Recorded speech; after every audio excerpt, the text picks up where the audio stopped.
Can I ask you something? Sure. What is it? Well, have you ever, been with Jim? Well, what kind of a question is that? Shh, wake up the whole house. For crying out loud, what do you expect asking me something like that? You still haven't answered me. Well, I don't think it's any of your business. But I can tell you the answer is no. Have you ever been in bed with a guy? Betty, what is this? Why? Just because. Boy, I think you're out of your mind. Go to sleep, for goodness sakes. Or maybe I better call Mama here to take your temperature. That'll be the day. Then you'll have to tell her why. Maybe she'll start asking questions.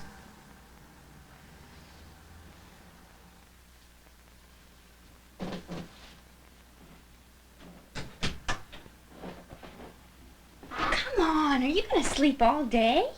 What time is it? It's a little after 9. It's Saturday. I don't want to get up yet. Oh, come on. You said you'd go downtown with me today. I want to get a new skirt. Stores are open till 6. Come on. Here, I've got something for you. What?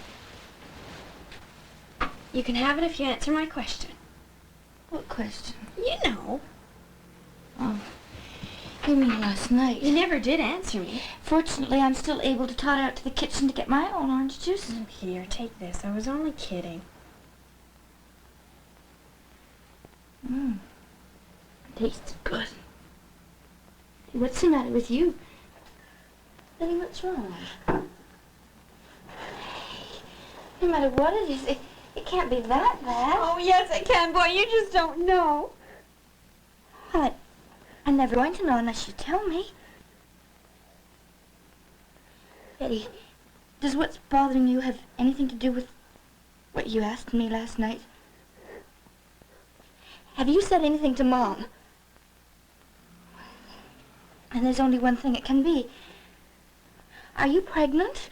You have to promise me you won't say a word to anyone before Look, if you are pregnant, you won't have to say anything to anybody. They'll all see in a couple months. Now, face it. Is that what's wrong? Do you think you're going to have a baby? think it, I know it. How come you're so sure? Never mind how, I'm just sure, that's all. Look, if you want me to help, you're going to have to stop talking in circles. Have you been to a doctor? You don't have to go to a doctor to know you're pregnant. I haven't menstruated for 2 months. Well, there could be other reasons for that, you Well, know. maybe there could, but not as far as I'm concerned. I've been sick nearly every morning for weeks. So why did you wait till now to say something about it? Oh, never mind. There's no point in asking why anything. Helen, what am I going to do?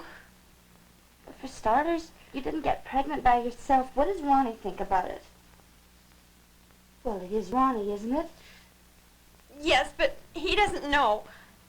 I haven't said anything to him yet, and I'm not going to. What kind of a silly idea... Okay, let's start again. I think the first thing you should do is talk to Mom. You girls ever going to be ready for bed? Betty, what's the matter? Oh, Mom. Tell me, what is it? Then how long have you known about this? Betty just told me this morning. I don't suppose she would have said anything even then if I hadn't walked into the girls' room when I did. So Helen knows about it as well, does she? Helen knew before I did. I suppose it was easier for Betty to tell Helen. I don't know. I've just been walking around here from one room to another. Don't even seem to be able to think. I know exactly what you mean. I can't believe we're sitting here talking about Betty having a... You see, I can't even say it. What are we going to do? Do? What do you do when you find out your 16-year-old daughter's going to have a baby? 16 years old, for God's sake. What does she know about having a baby? Nothing. How could she know anything? That's why we have to figure out what to do and help her. Oh, that's going to make things pretty easy for Betty, isn't it? Listen, this is not like something like a stupid broken window or maybe a failing in a lousy history test. She can't fix this up by taking 10 cents a week off her allowance. I know she can't. I just can't believe it.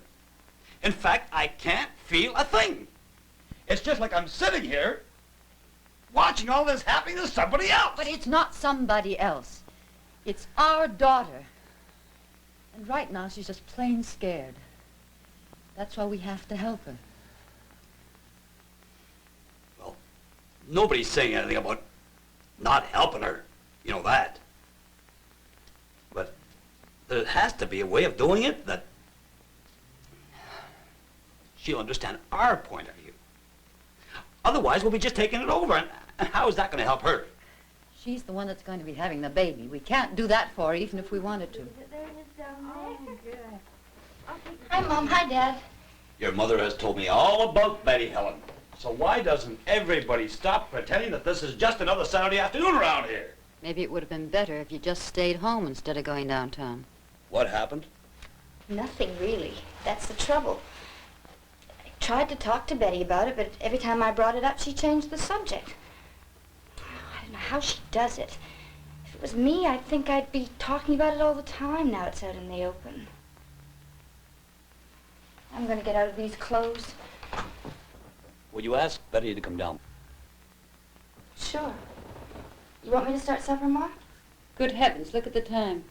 I'll get things started. You can take over when you've changed. No. Stay where you are and we'll both talk to Betty together.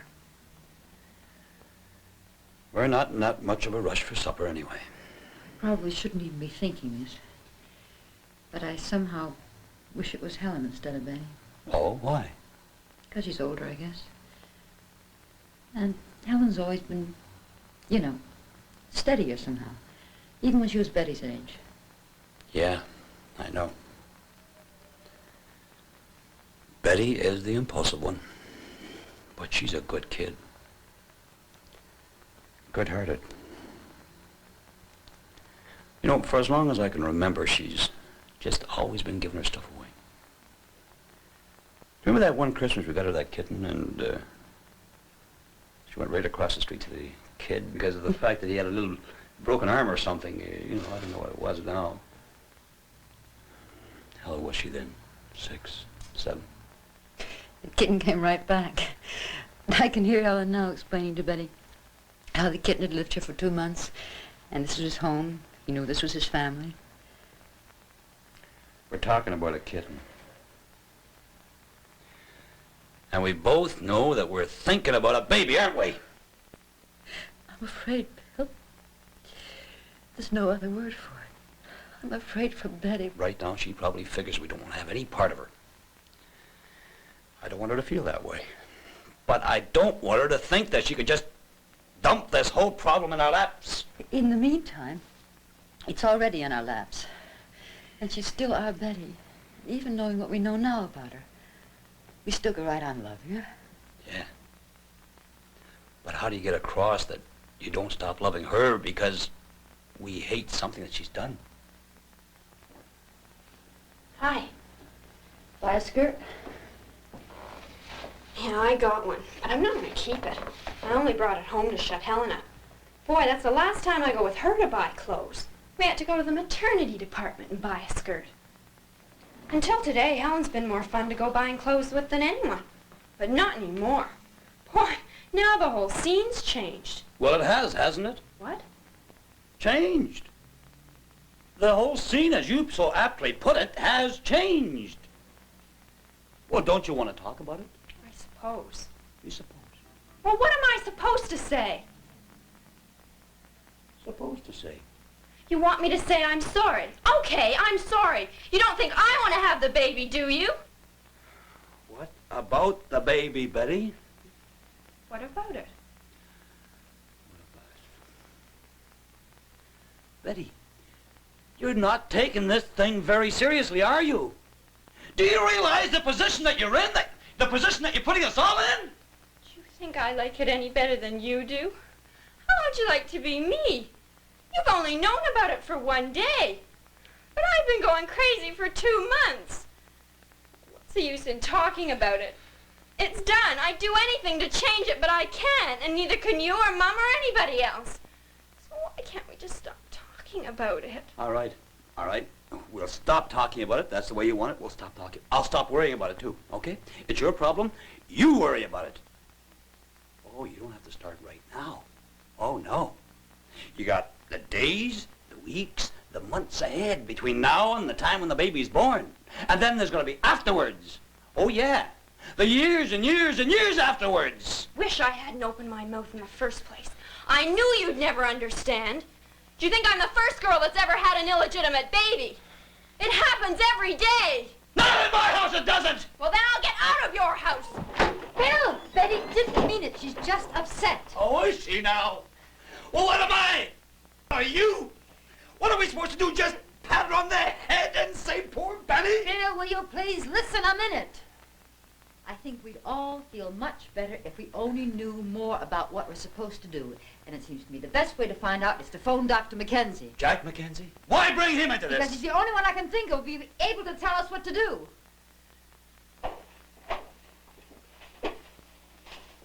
Sorry to keep you waiting so long, Dorothy. I've thoroughly examined Betty, and she's in excellent physical condition. Except that she's pregnant. Yes, about 3 months. I'm sorry, Dorothy. I really wish I could tell you otherwise. What's the next step? There are several alternatives, but regardless of which one is chosen, you and Bill are involved.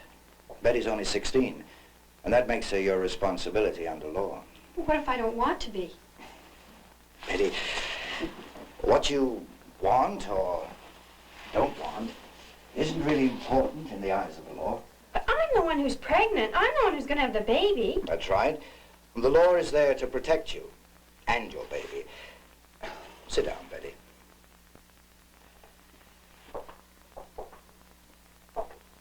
Now listen carefully. I'm going to try to explain some of the alternatives that are available to you. You'll want to hear this too, Dorothy. And later you and Bill can discuss these things with Betty, and all three of you decide what's best for everybody. You're healthy, fortunately, and should have an uncomplicated pregnancy. The baby should be born in about 6 months.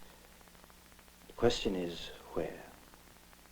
At home, with your parents and Helen? In a home for unwed mothers? Away from here in another city with friends or relatives who are willing to help? Wouldn't it be best if Betty stayed at home with us? I can't answer that, Dorothy. Betty, you have to grow up in an awful hurry, starting right now. You can see that your family has to be considered in any decisions that are made, and you have to do everything you can to make things easier for everybody. When it's time for the baby to be born, you'll probably go to hospital. This will mean more arrangements and depend on where you are and who your doctor is. But I think you'll see that your family is very much involved. Now we come to the big question. What happens to the baby? Do you keep the baby? Or do you make arrangements for adoption? Betty, this is a terrible decision to have to make. Right now, there is no baby. It's just something we're discussing. And 6 months seems like a long time, but 6 months goes by very quickly. I'm going to make arrangements for you to see a social worker from one of the agencies which deals with adoptions. You can talk it over with her and discuss the whole thing with your family and then make your decision. Will I have to see the baby after it's born? I can't answer that either, Betty. That'll depend on where you are, who your doctor is, and of course on whether you want to see the baby or not at the time. Well, will I know who adopted it? It'll depend on the kind of arrangements that are made. If your baby's adopted through the social agency, it isn't likely you'll ever know who the adoptive parents are. That's the best way, isn't it? Sometimes it is, Betty, and it might turn out to be the best for you. Well, if I don't ever see the baby and I never know who adopted it, well, then I won't get all hung up on it, will I? Sounds all very logical, doesn't it? I think we're getting ahead of ourselves. We're discussing a baby that's a long way from being born. Only a woman who's been through the 9 months of carrying her unborn baby knows how it feels and what she thinks about during that time. During the next 6 months, you'll be experiencing thoughts and feelings you've never known before, and perhaps will never know again. Even with all of us doing everything we can to help you, there'll be some lonely and desperate moments. Betty, inside your body, a baby is growing. And yours is the body that will be physically changing in the months ahead. You don't want this baby. And you'll find yourself resenting the way the body is changing. You may never see the baby, ever. But that won't wipe out the experience of the next few months. So it's foolish to think when it's all over you'll be just the same as you are now, just as though nothing had happened. Start right now to face up to it, Betty. A new life is growing inside your body. And in just about 6 months, you'll be bringing a new human being into this world.